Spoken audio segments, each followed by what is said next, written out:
Olá, pessoal! Estamos aqui em mais um momento de inspiração com ideias que inspiram o nosso futuro.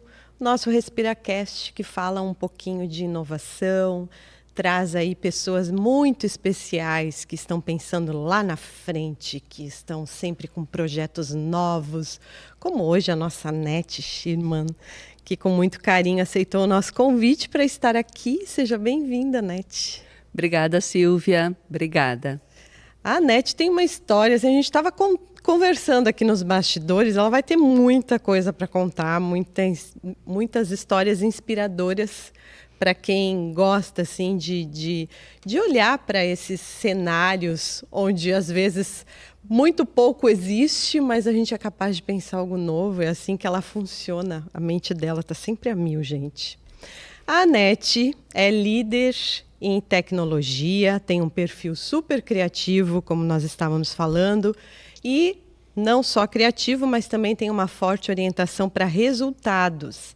Ela é cofundadora de duas empresas, a Qualicis, que é uma plataforma de controle de qualidade, e a APCatos, que também é uma plataforma digital de educação corporativa desenvolvida para promover cultura de aprendizagem contínua nas organizações. Ela tem uma carreira aí que ela construiu numa caminhada que foi marcada por atuações relevantes, tanto em empresas do Brasil como internacionais. Trabalhou aí em países da América Latina, na África, tem bastante história da África também para contar, que eu estou sabendo. E também no setor público, né, com uma experiência aí na Prefeitura de Santa Cruz do Sul, onde ela também se envolve em bastante projetos, né, em coisas, novidades aí para a nossa região. Tem uma sólida, então, trajetória nessa gestão de operações complexas e atualmente tem direcionado essa atuação para o desenvolvimento da cidade de Santa Cruz do Sul, sempre visualizando aí com essa habilidade que ela tem de transformar ideias em projetos consistentes. É isso, né, Nete? Resumindo, é mais ou menos isso. É isso. Isso é o acúmulo aí desses anos todos de trabalho, vivências e experiências, né? Que legal. A gente estava conversando antes um pouquinho a respeito do teu perfil. Eu acho que tem muito a ver com o perfil de pessoa, perfil de a forma como você olha as situações. Então, eu estava me lembrando. Eu acabei de ler o Organizações Infinitas, não sei se você conhece, e ele fala que uma pessoa, ou uma empresa inovadora, mas pensando como pessoas que inovam, essa capacidade de olhar, ou essa capacidade, ou até desenvolver essa capacidade de olhar um cenário e imaginar o que seria, inclusive, impossível de acontecer, mas tornar possível, né? Enxergar esse cenário amplo dessa forma. E eu acredito que você tenha um pouco desse olhar, porque é olhar para um ambiente onde as coisas ainda não estão acontecendo e dar aquele clique assim, bom, o que poderia acontecer? O que eu poderia trazer para cá? Você sempre teve esse perfil, assim? É uma coisa que foi desenvolvendo, nasceu com isso? Como é que é? Tu sabes que eu tive refletindo bastante sobre essa nossa conversa aqui e a minha conclusão é o seguinte: essas coisas não foram feitas de propósito, elas realmente foram acontecendo, né? Então, eu tive oportunidades, e eu não gosto de dizer sorte, né? Eu tive oportunidades e as coisas foram acontecendo ao natural, né? Minha carreira começou como qualquer carreira começa, com estágio. Né? Eu tive estágio, fiz estágio na antiga companhia CE, aonde é um estágio, assim, hoje eu vejo que é medíocre, mas eu aprendi alguma coisa ali. O que eu fazia ali era ler os livros de registro das contas de luz e transcrever isso para o computador. Mas eu aprendi sobre o processo. Depois eu trabalhei na Adubos Trevo, que também foi uma empresa completamente diferente, uma outra experiência. E aí depois começa a minha carreira profissional, que eu tive a oportunidade de trabalhar na APESC, que então a mantenedora da Unisc. E lá foi o primeiro sistema de correção de vestibular da Unisc. Que bárbaro, eu adorei essa história. Então, como é que isso tudo aconteceu, né? Era uma equipe pequena, eu, uma jovem programadora, analista, e desenvolvemos o sistema. Não tinha computador aqui em Santa Cruz para ler o registro, porque o formulário de resposta tinha que ainda pintar com lápis. Sim, né? me lembro. E lápis com crayon que realmente marcasse. E essas fichas nós levamos a Porto Alegre. E no computador Edisa, que na época tinha muita restrição tecnológica, então não tinha muitos computadores. E o disco, isso é hoje meio inimaginável, era um disco, uma panela grande assim, que a gente detachava do servidor, né? E levava tipo uma bolsinha, levamos para Porto Alegre, e lá tinha um processador que lia o resultado. Então, em questão de horas, que foi o tempo de ir a Porto Alegre, voltar e processar para então publicar o primeiro resultado digital do vestibular da Unisc, tá? Participei dessa história, me orgulho muito disso. Bom, aí isso aí foi um desafio bacana, né?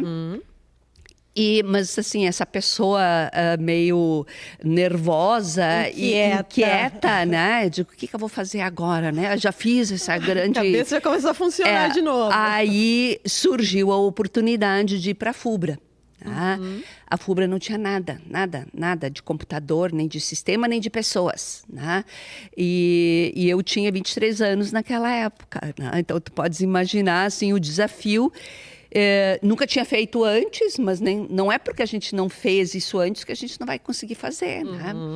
Então, comprar servidor, botar rede é completamente diferente do que é hoje, né?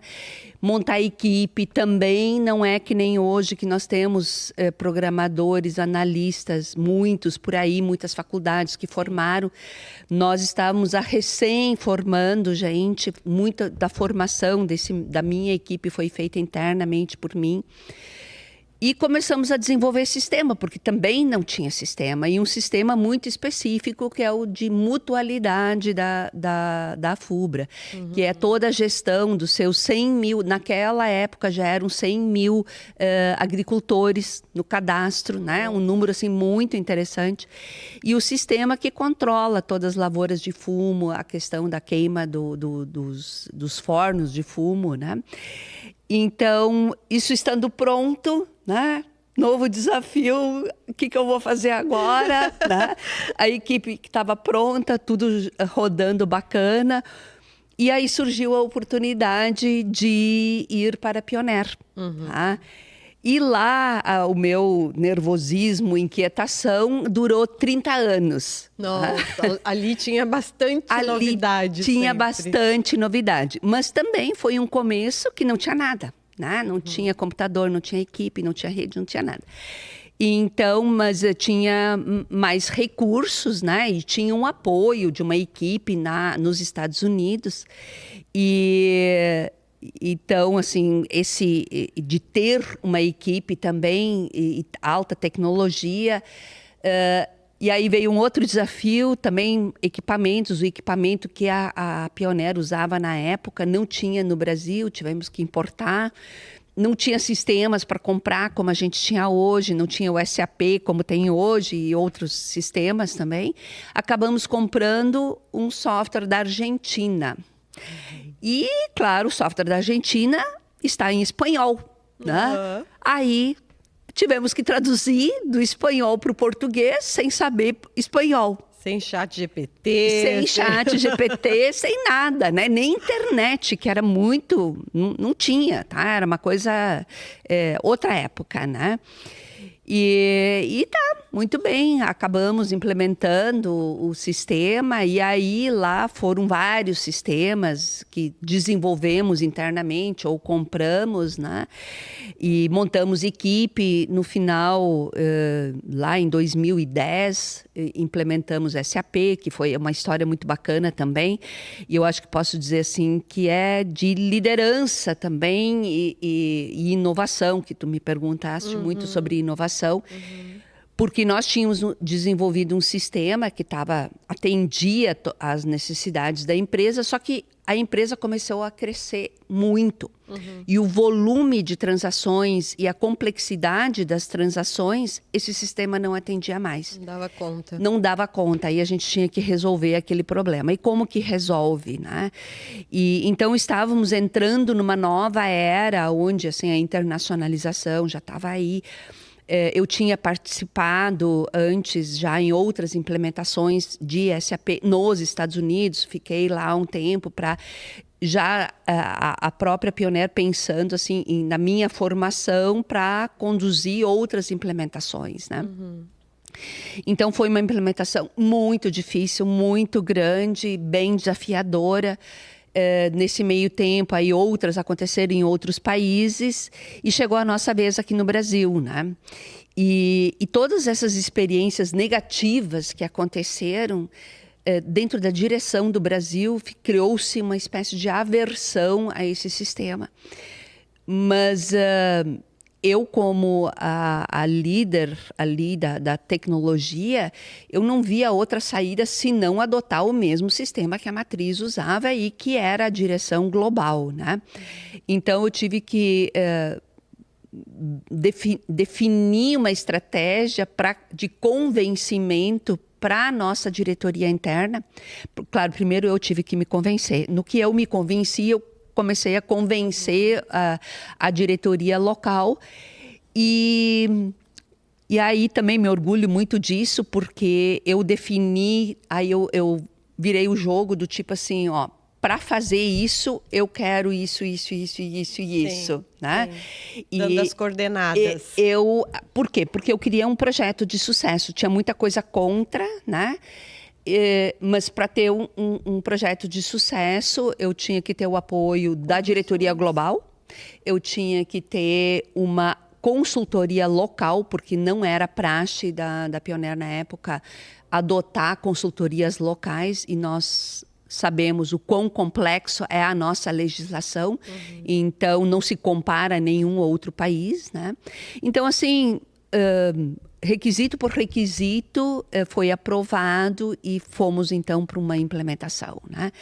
E essa implementação foi dentro do tempo, dentro do orçamento, e implementamos com sucesso, né? Legal. Então foi um case assim completamente diferente dentro da companhia, né? E com isso também a equipe local se profissionalizou mais ainda, eles foram reconhecidos globalmente, né? Tanto que essa equipe, muito orgulho dessa minha equipe, né? Hoje estão espalhados ou ainda estão na companhia em posições globais, ou estão na Nova Zelândia, na Inglaterra, nos Estados Unidos. Então, eles se capacitaram, também tiveram esse desafio e oportunizou para eles crescerem profissionalmente, né? E para mim, então, em 2010, me foi oferecido o cargo de líder para a América Latina. E foi muito bacana. No fim, eu tinha uma equipe de 60 pessoas distribuídas entre México, Chile, Argentina e Brasil, né? Mas você continuava morando aqui? Nesse período, eu continuava morando aqui, né? Aí, em 2012, me foi oferecido de mudar para os Estados Unidos, que foi outra experiência fantástica, tá? Tá trabalhando junto, porque daí se formou uma equipe Latinoamérica nos Estados Unidos, né? Então tinha o líder de negócio, o líder de TI, e estando localizados nos Estados Unidos. E aí nesse período também se agregou Canadá, né? E também África. Tá? Então, foi outro desafio de tratar com essas novas geografias, cultura diferente, business diferente. A gente acha assim, de longe, acha que Canadá é igual aos Estados Unidos, não, é completamente diferente, né? A África é parecido com o Brasil, não, é completamente diferente. Então, na África, tinha responsabilidade com África do Sul, Zâmbia, Zimbábue, Quênia e Etiópia. Né? E tive a oportunidade de viajar para esses países, conhecer as pessoas lá. E tudo isso são experiências, né, que se acumulam e que te dão essa capacidade, habilidade de enxergar as diferenças e de entender soluções, né? Eu gostava muito de dizer, não, nós precisamos ter soluções globais, né?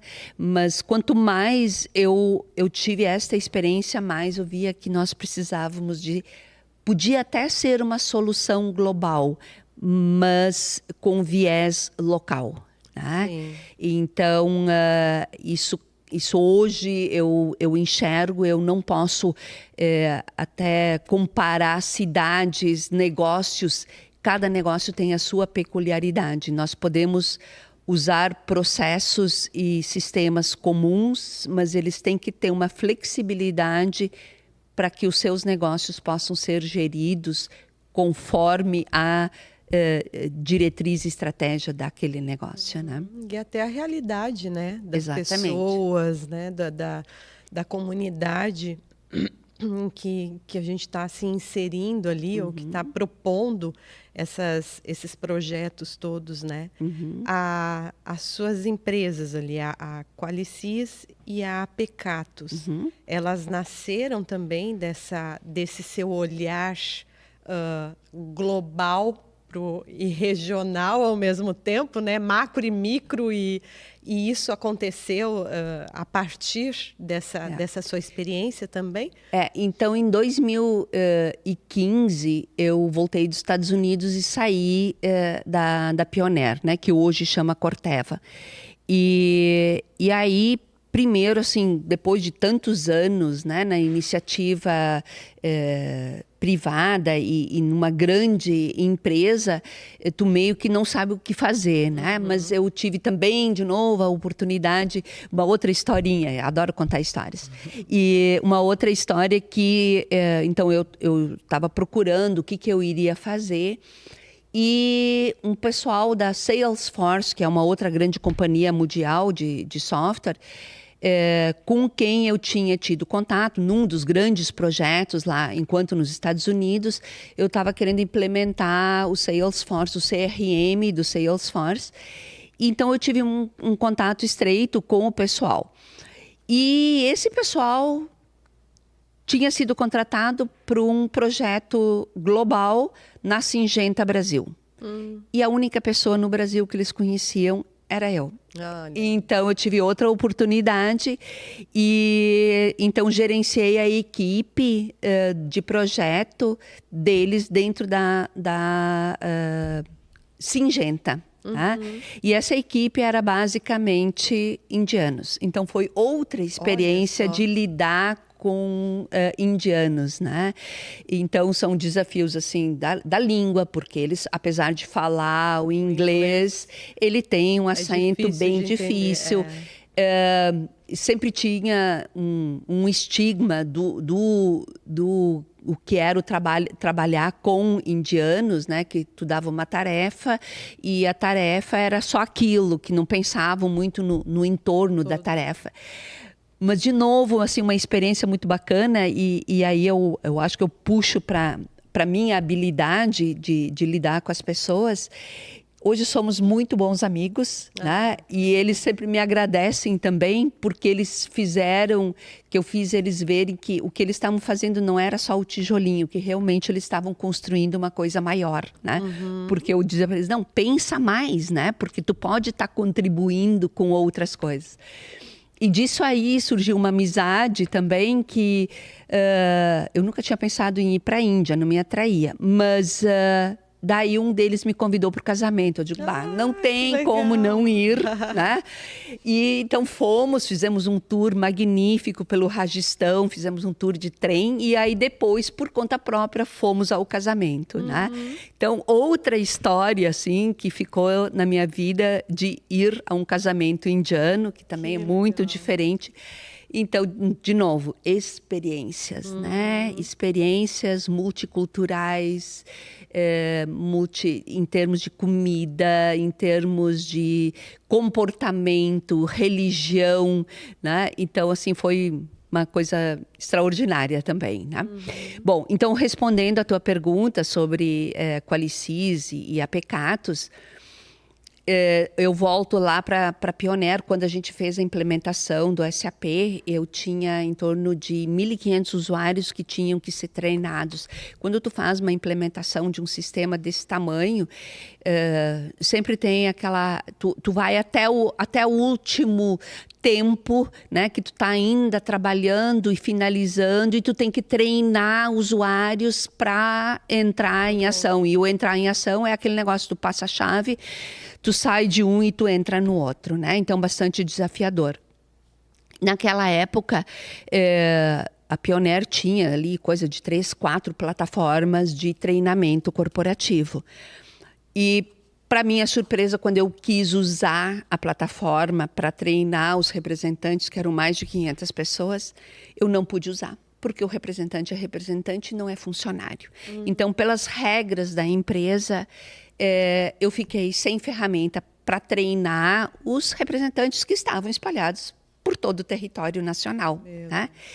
E aí, a toque de caixa, minha equipe, a gente escreveu um LMS, Learning Management System, que é o equivalente a Apecatus, e resolvemos aquele problema. Quando eu saí da companhia, eu digo, o que eu vou fazer, né? Com todo esse conhecimento, toda essa experiência que eu adquiri. E aquele negócio tinha me incomodado muito, né? Que tinha dentro da companhia e não podia ser usado por restrições definidas pela empresa. E então eu criei a Apecatus. Tá? E meus sócios também na área de tecnologia, e tem uma outra sócia que está na área de treinamento executivo, e nós bolamos então essa plataforma, né? Que hoje atende, o meu primeiro cliente foi a Pioneer, que hoje roda tanto no Brasil, no México e na Argentina. Ela está em inglês e está em espanhol e pode ir para qualquer idioma. Por quê? Porque aí volta aquela experiência, assim, eu sempre desde o começo, ela tinha que ser flexível para atender todos os negócios, que eu aprendi que os negócios não são iguais, né? E que também os negócios, e hoje em dia, cada vez mais as empresas estão indo para fora, né?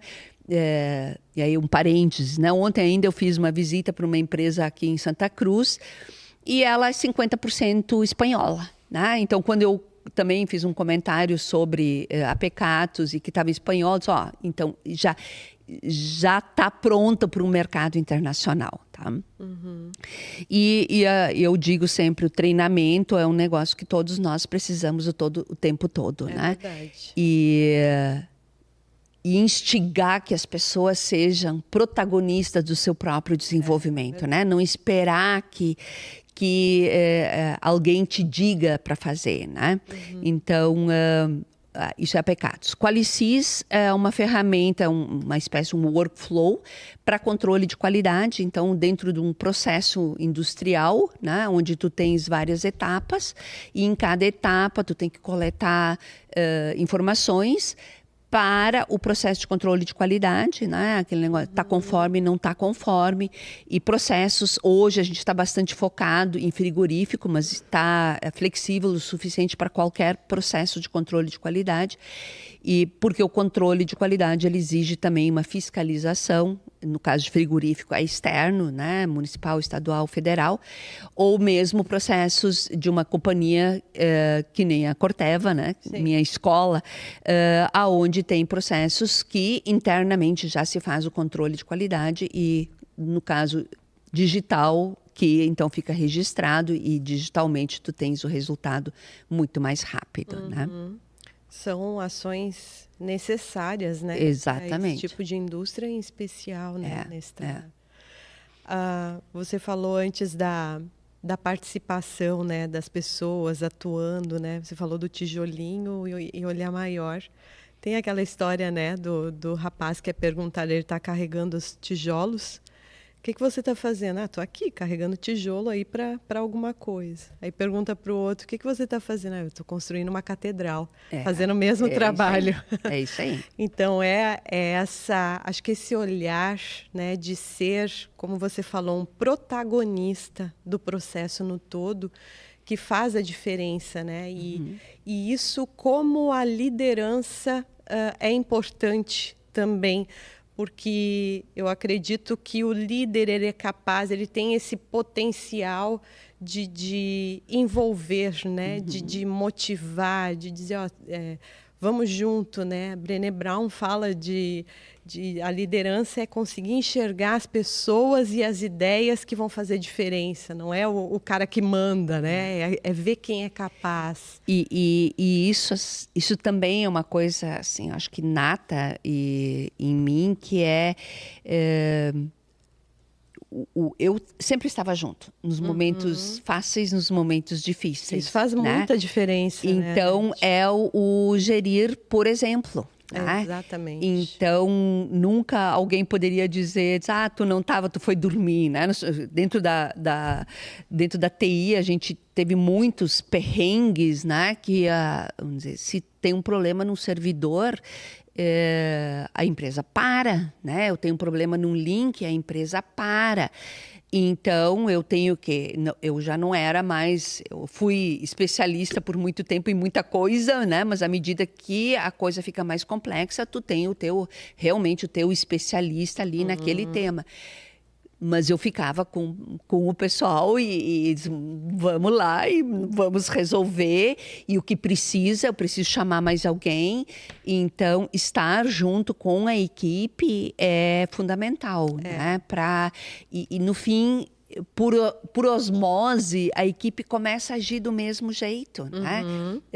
Tu tens os subtimes e os subtimes também querem resolver. Contagia, né? Contagia. Algo muito maior e como tem se falado, inclusive, na questão de servir, né? O líder é aquele que também serve. É isso. Que está a serviço. Estou aqui, né? Estou aqui. Estou aqui. Se tu precisar, tu passa a tarefa, tu passa o contexto, né?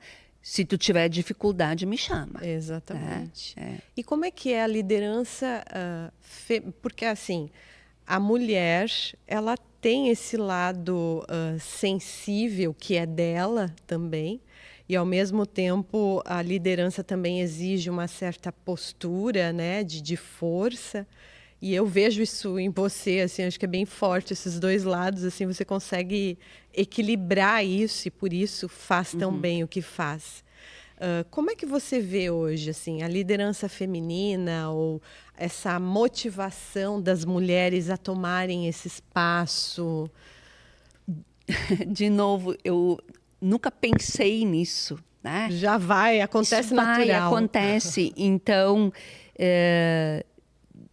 talvez não tanto nessa minha experiência na Unisc ou mesmo na FUBRA, mas dentro da Corteva, que o agro, ele não é mais tanto, essencialmente masculino, né? Mas também os líderes que lá no começo, isso aí são 40 anos atrás, né? Eu fui contratado por uma pessoa que ele até vou mencionar o nome, que é o seu Logan, né? Muito conhecido aqui em Santa Cruz do Sul. O seu Logan tinha como premissa contratar mulheres. Olha que legal. Tá?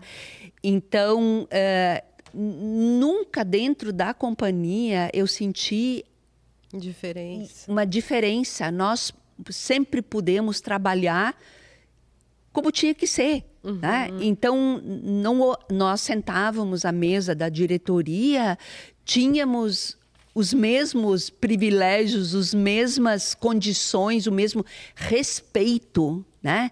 O respeito foi assim, uma coisa fundamental dentro da companhia, né? Então nunca tive uma situação que eu senti que fosse desfavorável, né? E aí o que eu posso dizer assim, não tem mimimi.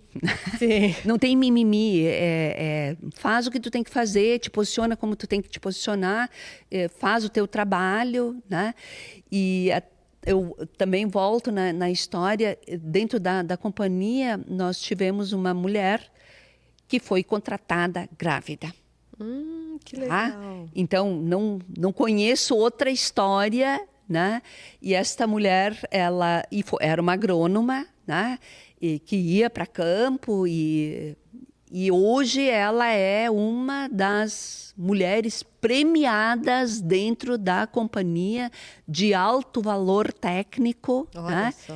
E então foi assim uma certa que a companhia deu, né? Não importa. As mulheres gerem, sim, as mulheres ficam grávidas, né? Mas não é por causa disso que eu não vou contratá-la. Né? E eu acredito que tenha muito a ver também com a postura da pessoa em si. Com certeza. Né? Hoje de manhã ainda estava ouvindo a respeito da síndrome do impostor. Não sei se você já ouviu esse termo. Mas é quando nós mesmos não nos sentimos na condição de ocupar aquele espaço. Então, é como se eu fosse um impostor estando ali onde eu estou. Eu achei tão interessante assim, essa forma, porque às vezes é isso que faz com que eu me menospreze a ponto de entender que eu não sou capaz daquilo. E eu mesmo me retiro daquela condição. E liderança tem a ver com isso. Né? Quando eu assumo esse papel de liderança, me colocar naquele que tem condições, sim. De estar à frente, de envolver essa equipe.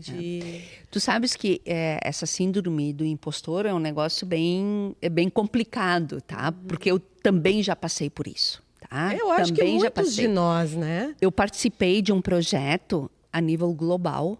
Foram escolhidos 50 pessoas, 50 líderes dentro da Pioneer global. Tá? E eu era uma das mulheres. Tá? Então, do meu time, tinha mais 3 mulheres. Tá? Então, tu participar de um time global, né? Naquele projeto, eu senti um pouquinho essa coisa do síndrome do impostor. Não devia estar aqui. Não devia estar aqui. Isso aqui está demais para mim, né? Mas foi um desafio importante e, no final das contas, todos eram... todos podiam estar sentindo isso. Todos podiam estar sentindo isso, né? Porque vieram de todos os cantos do mundo. E todo mundo podia estar sentindo que não era merecedor, talvez, de estar participando. Mas todos tinham uma contribuição importante. Né? E até o meu grupo, a proposta que nós fizemos dentro do grupo, e aí também foi uma experiência bacana nesse sentido, era para projetos de 2025. Nós já estamos em 2026. Nossa! Tá? Então, isso foi lá pelos idos de 2010 que aconteceu esse projeto. Né? Durante o ano todo, nós pensando em projetos para 2025. Então, eu falo também porque é uma companhia visionária. Né?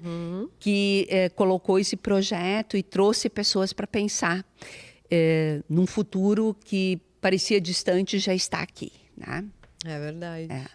O tempo passa, né? O tempo passa muito rápido, muito rápido. Muito rápido. A gente começa a ter muita história para contar. Muita história, exatamente. Esse teu olhar... Porque eu vejo você assim muito presente nas questões que são públicas, na gestão da cidade. E inovar dentro da cidade, trazer esses projetos inovadores para esse ambiente público, ele exige um olhar que às vezes... Porque às vezes quando a gente pensa assim, em inovação, a gente acaba restringindo a um outro ponto. E eu vejo você presente em áreas de inovação que ampliam isso. Por exemplo, a área da cultura.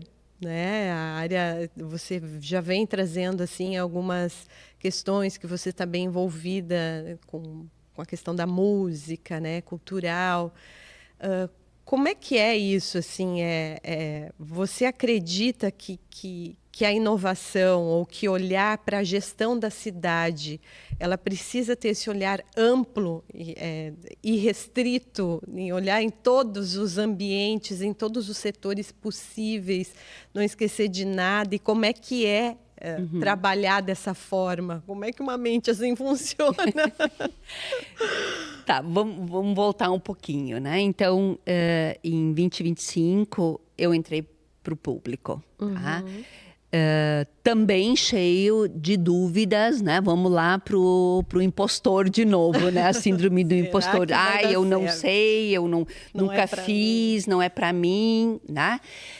Mas aí volta a consciência, né? De, puxa vida, eu já passei por tantas coisas, já aprendi tantas coisas, passei por tantas situações que eu nunca tinha passado antes, eu vou aprender de novo, né? Então, assim, eu entrei no público. E então, o ano de 2025, ele foi um ano de observação, tá? E realmente o público é muito diferente do privado. E aí volta aquela minha fala que eu iniciei, né? Eu não posso querer botar o privado dentro do público, não funciona. Sim. Tá? O público é público, o privado é privado. Tá? São as regras que existem e elas precisam existir. Então, a primeira coisa foi aprender a navegar dentro desse público. Tá? Que é um baita aprendizado que precisa ser feito, né? É um baita de um aprendizado. Tá? E, bom... aprender também como as estratégias são construídas, como as alianças são construídas, como que as coisas funcionam dentro e fora, tá? Bom, então esse olhar e essa observação, né, que eu tive durante o 2025, agora eu começo a aplicar, tá? E eu vou para uma conversa que eu tive há umas semanas atrás, uma amiga que teve em Dubai, e ela está absolutamente encantada com a tecnologia, com a inovação, e eu fiquei escutando ela e por que a gente não está lá, o que a gente pode fazer, o que a gente não pode fazer. Então, a minha conclusão é o seguinte: primeiro, Dubai é Dubai, né? Nem nos Estados Unidos tem o que tem em Dubai. Tá? Então, eu não posso comparar. Eu posso olhar, eu posso tirar ideias. Né? Mas eu tenho que trazer a realidade para o meu contexto. Tá? Então, o meu contexto, eu moro no interior, trabalho, a vida toda trabalhei na cidade. Né? Gosto muito do interior. Acho nós temos um interior maravilhoso. Né? Sabe que uma amiga que já viajou muito, ela disse, olha, vai por essa região de Sinimbu ali, lembra Suíça, lembra... Impressionante, que lindo o nosso interior. Então, também eu faço caminhadas pelo interior, né? Nós sempre procuramos alguma estrada de interior para caminhar. Nos sábados a gente faz isso, né?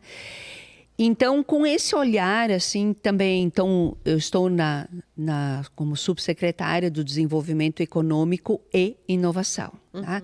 Então, esse nome da secretaria, ele tem um significado. Então, o que nós podemos fazer em relação a isso? Então, falando de interior, né? Tem desenvolvimento econômico no interior também, tá? Tem um desafio no interior também. Então, a primeira coisa, pensar nas pessoas que estão no interior, nas minhas andanças aí na campanha para prefeito e vice, a gente conheceu muitas pessoas, conversou com muitas pessoas. Tem muitos jovens que querem ficar no interior. Sim.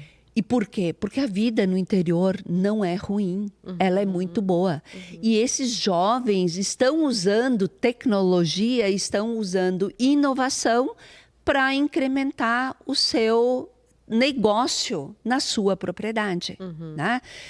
Seja com tecnologia de sementes, tecnologia de equipamentos, tecnologia até na questão turística, tá? Que tem os Airbnb, as pousadas, a própria culinária, né? Então, é bonito de ver que nós temos gente que quer ficar no interior, mas nós também podemos ajudar. E aí onde vem a secretaria também de estar fomentando capacitações, tá? Então, isso tanto vai no inovação quanto no desenvolvimento econômico, né? Aí, de novo, tive a felicidade, não é sorte, tive a felicidade de ser convidada pelo pastor Martin, da Igreja Evangélica lá de Rio Pardinho, a conhecer o grupo de música que eles estão formando, né? Então, Rio Pardinho, eu sempre passei por Rio Pardinho, porque meus avós são de Sinimbu e Sinimbu Alto. E eu comecei, na verdade, a minha participação com o Rio Pardinho foi mais na enchente, onde eu foquei a ajuda no grupo lá em Rio Pardinho. Eu conheci o pastor Martin e outras pessoas mais. Sofreram muito ali. Muito, foi muito, muito severo, né? E aí, através desse grupo de música, um dia a Áurea da Foco diz, vamos fazer a Rio Pardinho virar uma matriz lá do André Rieu, né? Eu digo, que ideia boa. Bom, a partir dali, tu entende? As ideias, elas às vezes não são só nossas ideias, é uma ideia que se compõe, né? Então, um fato aqui, um fato ali. E agora, então, estamos trabalhando num projeto para talvez uma concha acústica, um teatro a céu aberto. Então, isso está se moldando e eu procurando os parceiros, né, para ajudar. Tem um arquiteto, tem uma pessoa de artes envolvida.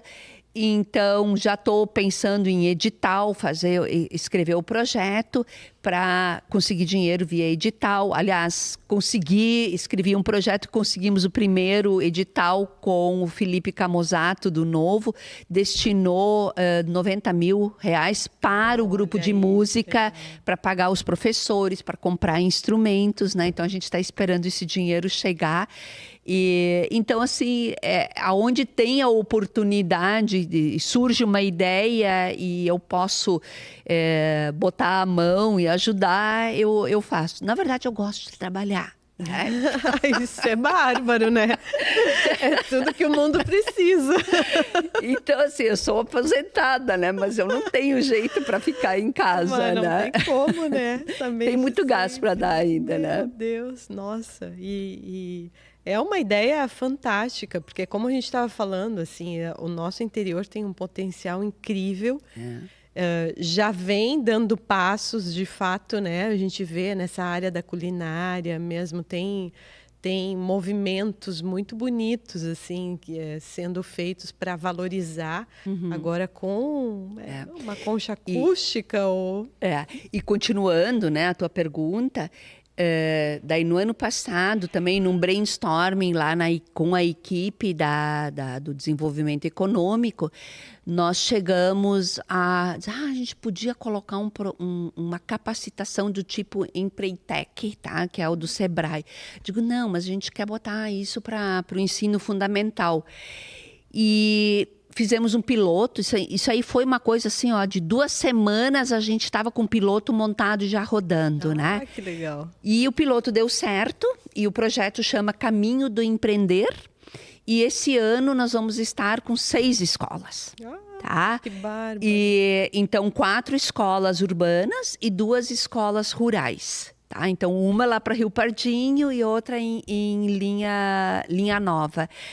Ainda não foi lançado, vai estar sendo lançado nos próximos dias. Então, eu também estou bem entusiasmada com isso. E o foco lá para Rio Pardinho, que é formação de lideranças e focado na questão do turismo, no serviço, na gastronomia, na hospitalidade, né? Então, começar a inserir nessas crianças de 8ª, 9ª série esses conceitos para eles despertarem e levarem também para casa, porque Rio Pardinho, quer queira, quer não, é uma rota turística, né? E dentro desse projeto também, um dos conceitos é tirar as crianças do ambiente onde elas estão, né? Então, vamos ter uma missão, provavelmente vai ser para Bento, né? Para eles conhecerem ali outras realidades e despertar neles, eu também posso fazer isso, né? Eu posso fazer isso aqui na minha casa, eu posso fazer isso aqui na minha propriedade, né? Então, eu estou bem entusiasmada com esse projeto. Acredito, ainda mais falando assim de crianças, né? Olhar aquilo que a gente estava falando, né? De conseguir enxergar esse potencial presente ali no futuro, o quanto ele vai ser importante para esse desenvolvimento, porque também essa dose de paciência, né? E ao mesmo tempo de apostar ou motivar, né, esses jovens, essas crianças para ali na frente desenvolverem algo grande, né? Eu vou contar uma outra historinha que me ocorreu agora. Adoro as histórias. De empreendedorismo, né? Eu não sabia que eu era empreendedora até, sei lá, uns anos atrás. Né? Não, ninguém te contou. Alguém precisava contar para essa mulher que ela é. Sei lá, eu acho que eu devia ter uns 7 anos. Né? Eu morava em Estrela naquela época. E a casa, meu pai é pastor, né? Foi pastor. Então, era uma casa na esquina, do outro lado era a igreja evangélica e na outra esquina tinha o Banco do Brasil. Então, ali, Banco do Brasil, sempre cheio de gente, né? Muita gente. Um calor no verão. E eu vi aquele mundaréu de gente, eu peguei e abri uma banquinha de suco de limão. Que bárbaro. Tá? Eu peguei no portão ali na frente, botei uma mesa e meu suquinho de limão e vendi o suco de limão para o povo que circulava ali. Não tinha nenhum bar, nenhum restaurante por perto, né? E isso eu fui me dar conta dessa minha cena vendendo ali muito tempo depois, né? E eu, assim, são histórias para essas crianças que se elas se dão conta hoje, né? E as crianças estão mais espertas hoje. Estão. Tá? Então, ela se dá conta que ela tem esse veio de ela ver que tem movimento, que num domingo ou num sábado, que tem muita gente trafegando, bota a tua banquinha lá, bota a tua coisa para vender, né? Então, o que tu sabe fazer e tu começa o teu negócio, né? Aí, como é importante esse olhar do adulto ou de quem está motivando, porque a gente falava da síndrome do impostor. Eu posso ser um adulto que incute na criança, desde cedo, que se ela fizer isso, ela é uma impostora, porque ela não devia estar ali vendendo, olha assim, como assim, né? Que ideia é essa? Provavelmente você foi motivada, inclusive, pelos seus pais, né? Eu lembro que uma vez tem uma obra do Jordan Peterson que fala das 12 leis para a vida. E uma das regras, uma das leis que ele traz é deixar as crianças andarem de skate. Porque às vezes uma mãe super protetora tem tanto medo que ele caia do skate que a criança nunca vai aprender skate, bicicleta, o que for, né? Então, esse olhar do adulto de dizer, ok, vai lá, quebra a cara. Se ninguém comprar ou se alguém dizer que você é maluca de estar vendendo um suco, isso faz parte do teu aprendizado também. Exatamente. Né? De empreender, de trazer coisas novas. Como é importante. E você, nessa caminhada na educação, tem outros projetos também, né, Anete, que você falou alguma coisa do pupilo, sim, né? sim. Que você se envolveu já, trouxe, também faz parte desse crescimento ali, dessa motivação para as crianças, né? Primeiro vou falar de um outro projeto que é o EMA, Eu Mulher Agro. Isso, tá? você me falou desse também. Então, esse projeto, ele surgiu também de uma inquietação de uma ex-colega minha da Pioneer e de uma outra amiga nossa comum, que é do interior, lá de Santa Rosa, e que vivenciou bastante essa questão da mulher do agro, mas aquela mulher do agro que está lá batalhando com o marido, que está lá no dia a dia, e que a gente vê cada vez mais hoje também mulheres empreendendo no agro, né? E nós levamos esse projeto, essa ideia de projeto para Corteva também, né? E a Corteva gostou, porque eles tinham um projeto para mulheres fazendeiras, vamos dizer assim, tá? Mas não tinham um projeto para essas mulheres da base da economia agrofamiliar, né? E gostaram e nos apoiaram. Então, nós estamos hoje na 5ª edição desse programa. Olha, tá? Ele é um programa de capacitação de 60 horas. Ele está online, gratuito. Né? E então, ele roda através da Foco Empreendedor. Né? E nós fizemos toda a gestão do projeto, inserimos, além da capacitação online, inserimos seminários em diversos locais do Brasil. Né? No ano passado, nós tivemos 700 mulheres trabalhando e se capacitando com a plataforma. Né? E atingimos praticamente todo o território nacional. Né? E agora estamos essa semana, lançamos a 5ª edição, né? Vamos ter uma palestra lá na Expo Agro também. E então, assim, é um orgulho muito grande da gente estar levando esse conhecimento para as mulheres do agro, né? E também, não é só técnico, né? É também esse empoderamento feminino para ela saber, ela tá na casa, tá apoiando o marido, tá apoiando a família. É um trabalho importantíssimo, né? Que ela tá presente, inclusive se fala sobre a questão também da violência, né?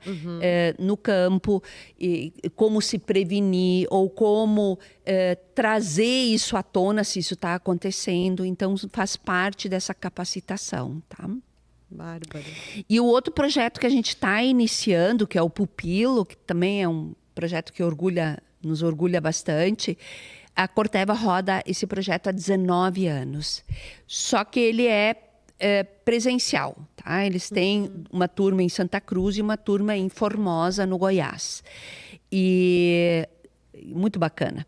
São 62 voluntários da Corteva, funcionários da Corteva, mais 10 voluntários externos que ministram 54 disciplinas no período de um ano, né? Presencial. O que, então, a Corteva agora quer inovar, né? Quer fazer alguma coisa diferente. Então, vão usar a plataforma Pecatus, vão colocar todos os conteúdos. Então, aí eles vão poder ir além do tipo, fazer quiz, fazer um teste de conhecimento. A plataforma tem gamificação, então se espera engajar a turma mais ainda, né?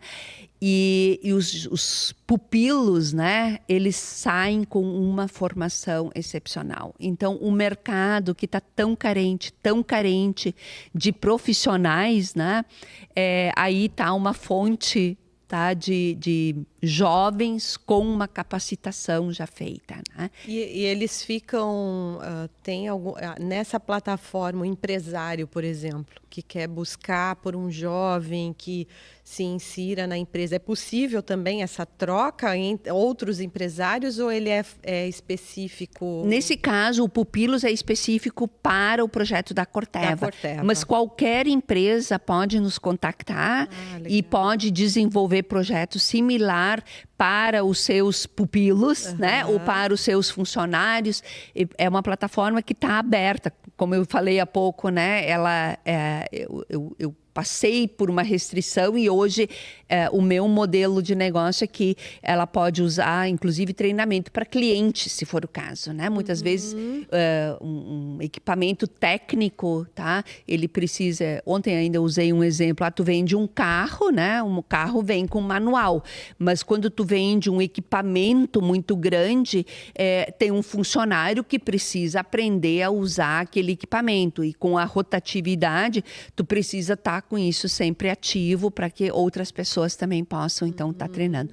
Ou mesmo procedimentos operacionais padrão, tá? As POPs. As pessoas precisam, dentro das companhias, ter o treinamento da sua POP, das suas atividades, né? Que show. Claro, tudo isso que você está trazendo tem muito daquilo das empresas, né, que te inspiraram a achar essas soluções, mas eu acredito que também nas suas conversas com as pessoas, né, nas visitas às comunidades, como você trouxe ali de Rio Pardinho, né, das necessidades que essa comunidade tinha. Como é que você enxerga esse envolver a comunidade em coisas novas, naquilo que ela mesmo percebeu o quanto é importante determinadas situações acontecerem e elas poderem se envolverem nisso, né? Motivar para que as pessoas não só se sensibilizem, mas que se engajem em projetos novos, que sejam com os jovens. Eu acho que olhar para esses jovens, para essas crianças, isso é tão... Porque a educação é a base, né? É fundamental para tudo, para tudo. Como a gente fazer para que eles também, sabe, enxerguem isso como oportunidade, como você tem falado, né? De avanço, de crescimento. Eu acho que isso são as sementinhas que a gente está largando por aí, né? Então, as pessoas precisam se despertar. Eu vejo com muita preocupação o que nós estamos vivendo hoje em dia. Eu também. E tem coisas assim que são aberrações, né? Que eu sempre pensava em conflito de gerações. Não, isso na minha época lá, nos meus 16 anos, eu não senti conflito de geração. Né? Nós nos entendíamos bem com os adultos, com os de mais idade, conseguia se conversar, conseguia se divergir e conseguia se conciliar. Mas hoje as coisas estão tão difíceis, né?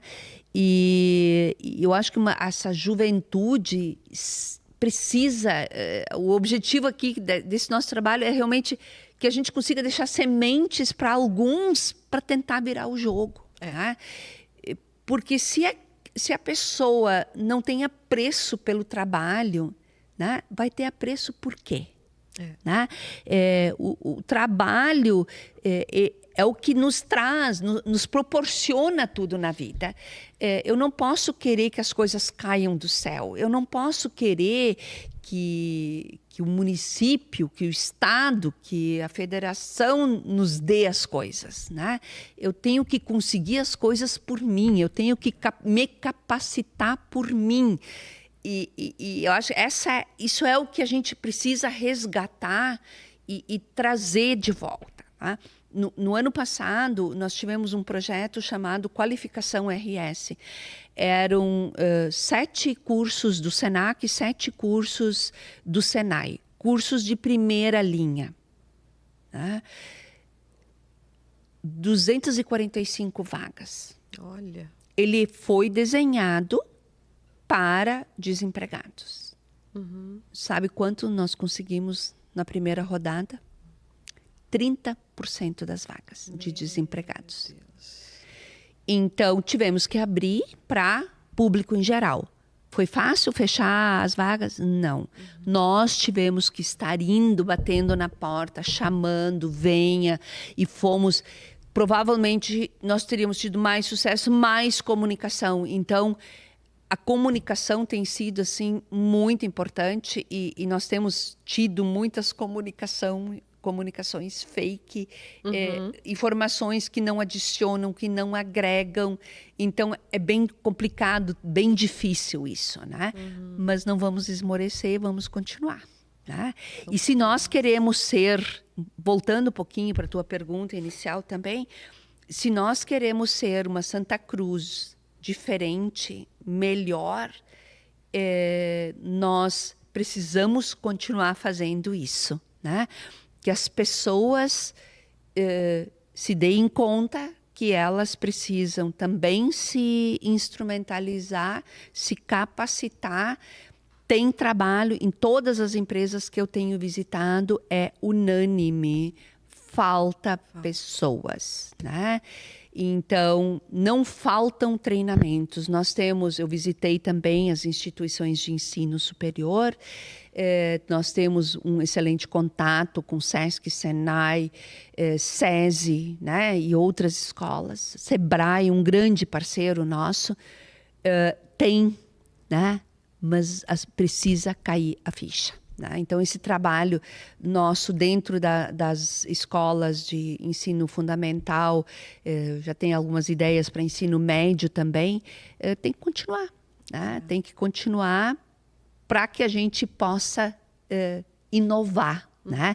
E voltando para o inovar e pensando em Dubai, nós não vamos ter o nível de inovação que tem Dubai aqui em Santa Cruz nesse curto espaço de tempo. Nós temos muitas oportunidades para inovar, mas a própria cidade precisa ter uma maturidade, o próprio poder público precisa ter uma maturidade para abraçar certas iniciativas de inovação. Né? E aí, puxando um pouquinho para as empresas que nós temos, startups, tanto no Galten como no Tecnounisk, nós temos empresas assim em estágio inicial ou até avançado, muito bacanas, muito bacanas. Tá? Eu cito a Entomos, que agora está no auge, né? Assim, que ela tem conquistado muitas coisas, que é produção de proteína a partir da larva da mosca. Olha, que legal. Então, isso é inovação. Eu não preciso só pensar em inovação sempre como tecnologia, computador, bit-byte. Né? Soluções inovadoras. Né? E essas soluções inovadoras é pensar fora da caixa, pensar coisas diferentes. Eu gosto demais do exemplo de uma fábrica de pasta de dente, que ela tinha um problema sério, que ela estava com um índice muito grande de caixas fechadas sem a pasta dentro. E isso rodou dentro da engenharia da empresa e não conseguiam resolver a questão. Até que um operário pegou na linha de produção e botou um ventilador. E o ventilador, o que ele fazia? A caixa que estava leve, ele soprava da linha de produção. Então, no final da linha de produção, só passavam as caixas que realmente tinha pasta dental. Simples. Muito simples. Ele fez uma inovação. Né? Então, assim, essas ideias né, que surgem, e pode surgir de qualquer um. Né? Então, nós também não temos muito o hábito de escutar isso e de transformar sementes de ideia em alguma solução.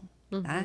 Então, acho que isso também é uma coisa que a gente está olhando para o processo de inovação na cidade. Né? Que nós temos esses 2 hubs de inovação e acho que a gente pode potencializar isso mais. Isso a Secretaria também tem olhado, de trazer mais as empresas para dentro desses centros de inovação, né? Para que Santa Cruz também potencialize né, esse ecossistema local de inovação. Tá? É tão interessante isso, como esse exemplo que você trouxe, né? Porque eu acho que criatividade, às vezes as pessoas pensam em criativo, é aquele que, né? Faz coisas mirabolantes. E a criatividade está nisso.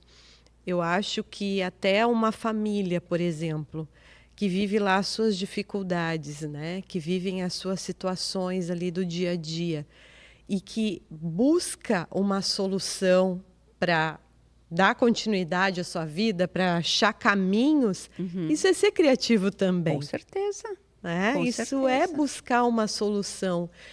E a gente tem tanto amparo, né, Anete? Você está falando aí, olha de quantos recursos uma cidade possui para uma empresa que quer, de fato, estar junto nesse processo, quer fazer crescer, quer colocar gente jovem dentro da sua empresa, quer fazer a coisa se organizar de outra forma, né? Então, existem tantas instituições, tantos meios disso de se desenvolver. A gente precisa olhar para tudo que está acontecendo, né? Você acredita que, você falou, né? Santa Cruz precisa olhar para tudo isso, precisa se transformar numa Dubai. Eu não disse não se transformar, tá? Mas se transformar não, desculpa. Olhar para o exemplo do que acontece lá e trazer para a sua realidade daqui. Mas com a sua realidade local, existem formas de acontecer. Como é que você enxerga, então, Santa Cruz do futuro? Ou Santa Cruz olhando hoje o que é possível fazer, mas pensando nesse futuro promissor, porque ela tem condições. Total. Eu vou pegar um exemplo muito simples, né? Em Dubai não falta dinheiro, tá? Em Dubai as construções são magníficas. Em Dubai qualquer rua que é aberta, ela já está calçada, né? Hoje nós temos um foco grande em Santa Cruz. O prefeito quer calçar todas as ruas da cidade. Olha aí. Tá? Então são 180 ruas na cidade que ainda não estão calçadas. Ele desenhou um objetivo, desenhou uma prioridade e vai focar nisso. Então, enquanto eu não tiver isso feito, isso é inovação para Santa Cruz? Não, mas é um objetivo que eu preciso para poder ir para outro objetivo. Então eu tenho suporte, né? Exatamente. Nós temos problema de água, né? Nós temos problema de esgoto. Então, o que eu preciso resolver questões básicas antes de construir um museu magnífico que nem tem lá em Dubai. Eu não tenho... Dubai tem dinheiro sobrando. Sim. Né? Então, lá em Dubai, eles têm robôs humanoides construindo edifícios. Nós temos mão de obra suficiente, o que dá emprego. Então, nós ainda vamos continuar usando, porque nós não temos dinheiro para comprar esses robôs humanoides. Sim. Agora, eu posso sim investir num sistema de semáforo mais inteligente para tornar o nosso trânsito mais fluido. O horário das 5 às 6 horas, ele tem os seus gargalos. Então, talvez ali eu tenha... tecnologia existe muita tecnologia. Só que ela também tem um custo. E aí, então, onde vem as prioridades? Está maduro para ir para um novo processo, né? Eu tenho uma proposta para um processo de automação de processo, né? Para facilitar a vida do cidadão. Então, acho que todo o objetivo dentro do público é o cidadão. Tem que ser isso. Eu preciso facilitar a vida do cidadão. E, com isso, eu também preciso melhorar os meus processos internos na prefeitura, né? Então, tem muitas oportunidades. Sim. Só que eu não consigo fazer tudo de uma vez. Eu preciso botar... Eu sou uma pessoa que trabalha com lista. Eu gosto de listar as coisas. Eu adoro também. Porque é uma checklist. Porque é uma forma, assim, de tu organizar as ideias. Porque quando tu tem muita ideia, tu fica perdido, né? No mar de ideias. Então, o listar é uma forma de tu organizar, priorizar, quantificar. Tu quantifica em termos de dinheiro, em termos de tempo, em termos de resultado que pode trazer, né? Então, tem coisas que pode custar muito com resultado pequeno, ou tem coisas grandes, pequenas com resultado muito grande. Né? Então, acho que esse é o grande desafio aí, quando se fala de também trazer inovação para o município. E volta de novo para a questão de capacitação, né? Então, também temos, assim, com esses parceiros, capacitação para as próprias empresas, né? Nós temos empresas maravilhosas aqui em Santa Cruz. Essas visitas que eu tenho feito a empresas, assim, é um outro mundo, e cada negócio com as suas dificuldades e os seus pontos muito bacanas, né? A gente fala, o fumo, sim, continua sendo o principal, é o que traz dinheiro, e que coisa boa que a gente tem o tabaco aqui na cidade. Mas também precisamos olhar para todos os outros negócios, desenvolver, e para crescer eu preciso de profissionais. E para trazer novos negócios, novos empreendimentos, eu também preciso de profissionais, né? E para as pessoas se desenvolverem também. Exatamente. Né? Porque assim nós também teremos famílias se sustentando de uma forma, né? Que é muito melhor, crescendo também como pessoas, como seres humanos dignos que merecem ter essas oportunidades, né? E aí tu fala um outro negócio que eu também acho que é extremamente importante, que me dá até assim uma angústia quando tu vê a questão família, né? A família é a base de tudo, tá? Então, nós vemos movimentos que querem desmantelar a família, né? Mas absurdo, né? Um absurdo, tá? Então, a gente vê... assim, eu que moro pro lado da linha Santa Cruz, que linha Santa Cruz há 20 anos, praticamente não era nada, né? Hoje é quase uma cidade. E tu vê isso ali, é gente trabalhadora que batalha, que tem o seu... É a mulher trabalhando, é o homem trabalhando, tem o posto de gasolina, que eu vi os guris, os 2 guris pequenos trabalhando ali, hoje já estão homens feitos, né? Então, tu vê que é uma comunidade que realmente trabalha. Eu vou nessas festas, adoro uma festa de interior e de quermesse. Domingo eu tive lá na linha Antão, 800 pessoas, 800 refeições vendidas. Tu olha para essas pessoas, todas trabalhadoras, né? E vem com as famílias, vem os pequenos ou vem os velhos, e é o feirante, é o produtor de galinha, é o produtor sei lá, de gado, de leite.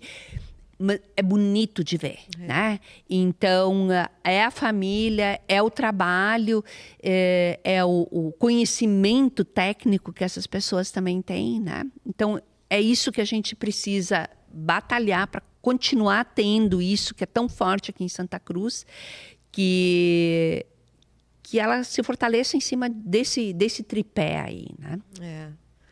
Se você fosse pensar assim numa marca, a marca que eu quero deixar para Santa Cruz, o que eu quero assim que as pessoas me enxerguem sabendo que é isso que eu quero pela cidade, é esse o meu movimento, é isso que eu quero. O que você diria assim?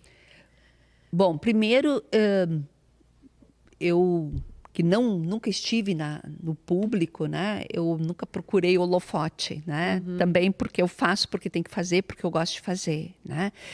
E se eu conseguir fazer isso que eu fiz com os meus funcionários, com os meus colaboradores, com a minha equipe, que quando me veem, reconhecem, né, o trabalho que nós fizemos juntos, se esse reconhecimento, não é nem reconhecimento, se isso acontecer com as pessoas que a gente está entregando esses projetos e elas tiverem sucesso na vida delas, é isso que eu quero, é isso que eu estou realizada, né? Ai, bárbaro. Isso não tem preço, né, Anete? Não tem. Saber que não fez tem. parte ali desse crescimento, né?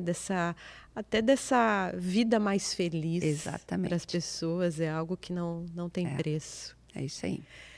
Muito bem, estamos chegando aí ao encerramento da nossa conversa, que foi maravilhosa. Adoro conversar com pessoas que trazem assim tanta visão a respeito do que é possível, sabe? E você passa você motiva, né? Estar contigo é receber assim uma energia motivadora e vamos lá, não tem tempo ruim, vamos fazer isso. Acho que o mundo precisa disso, tá?